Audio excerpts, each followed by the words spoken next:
Good morning mga kamamis. For today's video, look at that.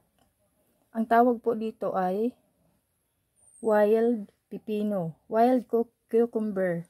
Lasang pipino po kasi siya. Sa totoo lang masarap, parang manamis-namis, parang nga siyang pipino. Pero ganyan lang siya kaliliit.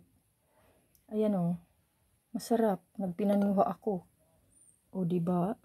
Dito sa probinsya, marami kang natutuklasan noon na hindi nakakain. Ngayon, sa dami ng mga lumalabas na mga herbalist na sinasabi nila, di man nakakaraot ada kay marasa man hiya. Oh. Sarap kaya. Oh.